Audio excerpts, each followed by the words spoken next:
Game changer vibe ఎలా అనిపిస్తుంది ఈసారి సంక్రాంతి బరిలో? గేమ్ చేంజర్ ఉంది కదా.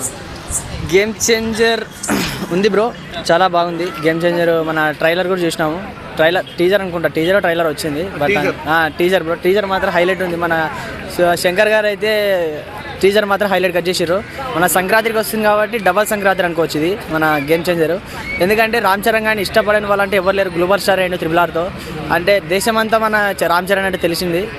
సో ఈసారి మన మూవీ మాత్రం హైలైట్గా ఉండబోతుంది. అసలు బాక్స్ ఆఫీస్ మొత్తం బద్దలైపోతుంది, మొత్తం బయటకంతా వచ్చేసింది, డబ్బులన్నీ బయటకు వచ్చేస్తాయి. సో చెప్పండి ఇంకా.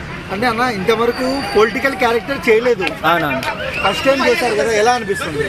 పొలిటికల్ క్యారెక్టర్ అనేది మన రామ్ చరణ్ గారికి ఫస్ట్ సారి మనం కూడా చూస్తున్నాం, ఫస్ట్ టైం. సో బాగుంటుందని అనుకుంటున్నా, ఫస్ట్ టైం చూస్తున్నాడు కాబట్టి మనం కూడా కొత్తదనాన్ని ఎంకరేజ్ చేయాలి బ్రో.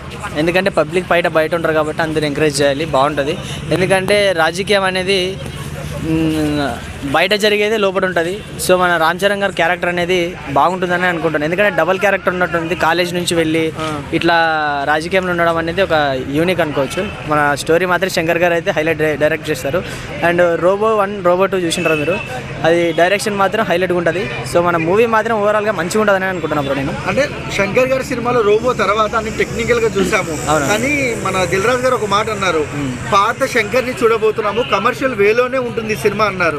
పక్క 100% బ్రో, పాత సినిమాని కమర్షియల్గానే కొత్తగా చూడాలనుకుంటున్నారు కాబట్టి 100% పబ్లిక్ అనేది కొత్తదనాన్ని చూస్తారు.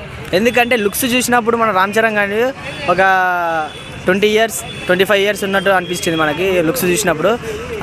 ఆయనకి ఇప్పుడు ఎంత ఏజో మనకు 38-40 ఉండొచ్చు నాకు తెలిసి.